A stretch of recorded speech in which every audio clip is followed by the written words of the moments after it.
എൻ്റെ എല്ലാ കൂട്ടുകാർക്കും സുഖാണോ? ബിൻഷ ലൈഫ് വ്ലോഗിലെ മറ്റൊരു കുഞ്ഞു വീഡിയോയിലേക്ക് വീണ്ടും എല്ലാവർക്കും സ്വാഗതം.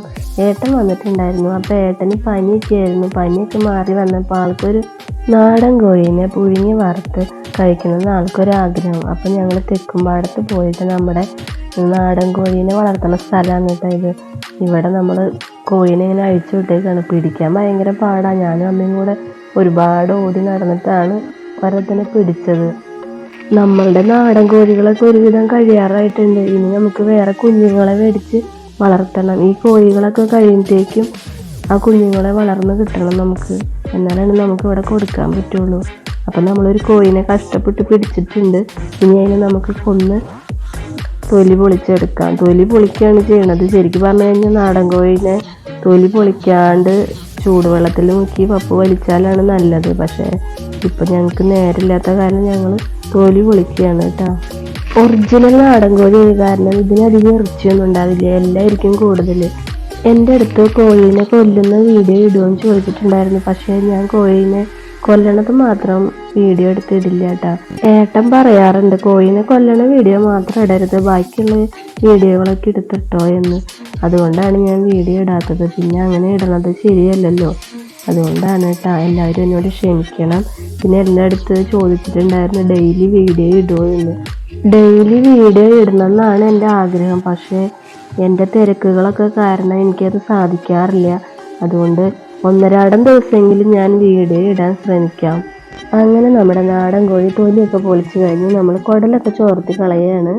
നമ്മൾ കട്ട് ചെയ്യണില്ല. കട്ട് ചെയ്യാണ്ട് ഫുൾ കോഴിനെ അങ്ങനെ തന്നെ വറക്കാനായ കാരണം നമ്മൾ കട്ട് ചെയ്യാണ്ടാണ് കൊണ്ടുപോകുന്നത്. ഇനി ബാക്കിയുള്ള വീഡിയോ ഒക്കെ നമുക്ക് വടക്കുംപാടത്തെ വീട്ടിൽ പോയിട്ട് പിടിക്കാമെന്ന് വിചാരിച്ചു. മക്കൾ സ്കൂളിൽ പോയിക്കായിരുന്നു. അപ്പോൾ അവർ തിരിച്ചു വരുമ്പോഴത്തേക്കും ഞങ്ങൾ കോഴീനെയും കൊണ്ട് തിരിച്ചു പോകാമെന്ന് വിചാരിച്ചിട്ടാണ് വന്നത്. അപ്പോൾ നമ്മൾക്ക് ഇനി കോഴീനെ കൊണ്ടുപോയി നല്ല ക്ലീനാക്കി കഴുകിയൊക്കെ എടുത്ത് അടിപൊളിയായിട്ട് പുഴുങ്ങി വറക്കാം.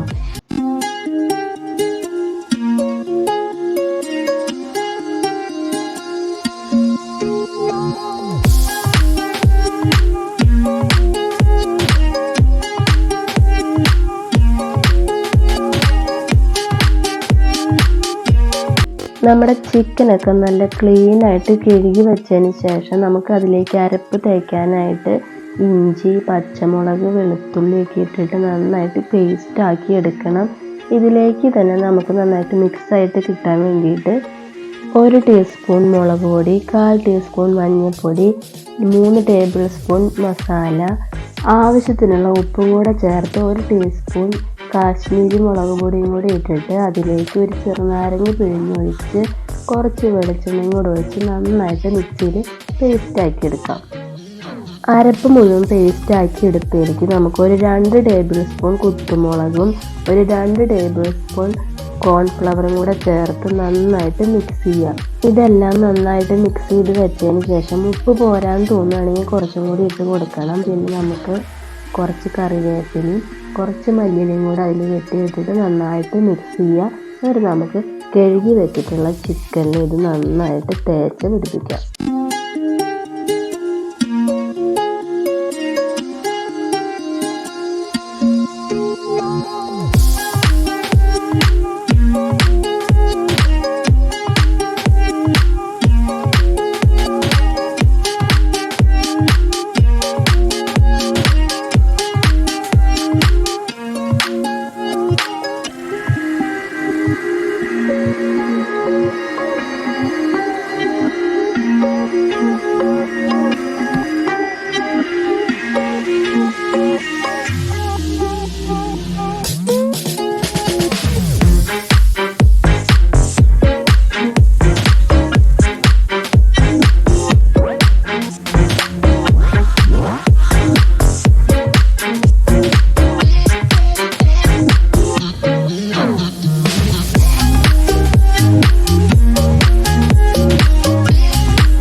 ഒരു വാഴയില വെട്ടിയെടുത്തിട്ട് നമുക്കത് നന്നായിട്ട് വാട്ടിയിട്ട് നമ്മൾ മസാല തേച്ച് വെച്ചിട്ടുള്ള ചിക്കൻ അതിൽ വെച്ച് പൊതിയുക. എന്നിട്ട് നമുക്ക് ഫോയിൽ പേപ്പറും കൂടെ വെച്ച് നന്നായിട്ട് കവർ ചെയ്തിട്ട് ഒരു 2-3 മണിക്കൂർ ഫ്രിഡ്ജിൽ മസാലയൊക്കെ പിടിക്കാനായിട്ട് വെക്കാം.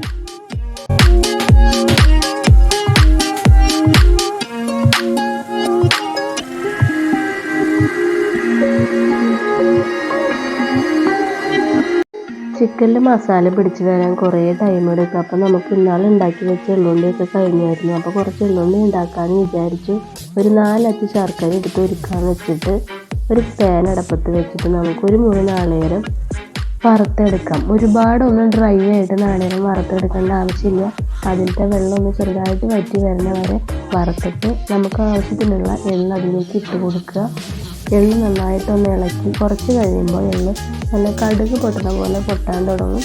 അപ്പോൾ നമുക്ക് കുറച്ച് നേരം കൂടെ നന്നായിട്ടൊന്ന് വഴറ്റിയിട്ട് തീ ഓഫ് ചെയ്യാം. വറുത്ത് വെച്ചിട്ടുള്ള എള്ളും നാളികേരമൊക്കെ ചൂടാറിക്കഴിയുമ്പോൾ നമുക്കത് മിക്സിയിലിട്ടിട്ട് ചെറുതായിട്ടൊന്ന് ക്രഷ് ചെയ്തെടുക്കാം. നമ്മൾ ഉരുക്കാൻ വെച്ചിട്ടുണ്ടായിരുന്ന ശർക്കര എടുത്തിട്ട് അരിച്ച് ഒരു പാനിലേക്ക് ഒഴിക്കുക. എന്നിട്ട് അത് നന്നായിട്ട് തിളച്ച് അതിലത്തെ വെള്ളമൊക്കെ ഒരുവിധം വറ്റി വരുന്ന വരെ നന്നായിട്ട് വറ്റിച്ചെടുക്കുക. ആ വറ്റിച്ചതിലേക്ക് നമ്മൾ നാളികേരവും എള്ളും കൂടെ നമ്മൾ മിക്സിയിലിട്ട് ക്രഷ് ചെയ്ത് വെച്ചിട്ടുള്ളത് ആ ശർക്കര പാനിയിലേക്ക് ഇട്ട് കൊടുത്തിട്ട് നന്നായി ഇളക്കി ശർക്കരയൊക്കെ വറ്റിച്ചെടുക്കുക. വറ്റിച്ച് ഡ്രൈ ആയിട്ട് കഴിയുമ്പോൾ തീയൊക്കെ ഓഫ് ചെയ്ത് വെച്ചിട്ട് ചൂടാറാനായിട്ട് വെക്കുക. ഒരു നൈസ് ചൂടോടുകൂടി നമുക്കത് ഉരുട്ടിയെടുക്കണം.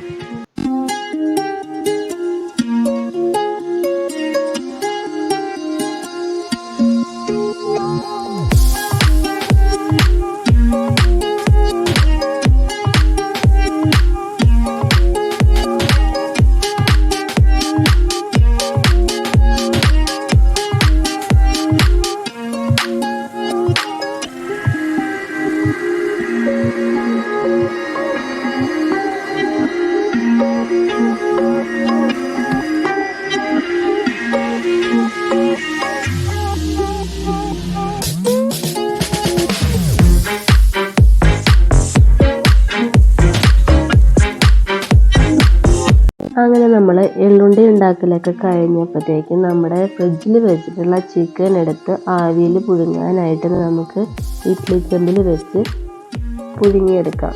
ചിക്കൻ നന്നായിട്ട് ആവിയിൽ വേവിച്ചെടുത്തതിന് ശേഷം നമുക്കതെടുത്ത് അതിലത്തെ ഫോയിൽ പേപ്പറും ഇലയൊക്കെ എടുത്ത് മാറ്റിയിട്ട് ഒരു പാനിൽ വെളിച്ചെണ്ണ വെച്ച് തിളച്ച് വരുമ്പോൾ നമുക്ക് ആ ചിക്കൻ അതിലേക്ക് ഇട്ട് കൊടുത്ത് തിരിച്ചും മറിച്ചൊക്കെ ഇട്ട് കൊടുത്ത് ഡ്രൈ ആക്കി മുരിയിച്ചെടുക്കണം.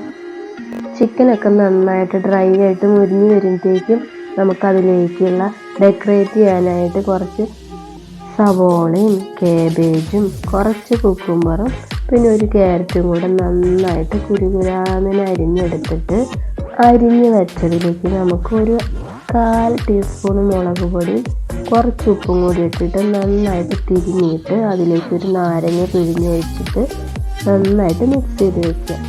അപ്പോഴേക്കും നമ്മുടെ ചിക്കൻ നല്ല അടിപൊളിയായിട്ട് മുരിഞ്ഞൊക്കെ കിട്ടിയിട്ടുണ്ട്. ഇനി നമുക്ക് അതിലേക്ക് കുറച്ച് ചിക്കൻ കൂട്ടി കഴിക്കാനായിട്ട് ഒരു മയോണൈസ് ഉണ്ടാക്കാമെന്ന് വിചാരിച്ചു.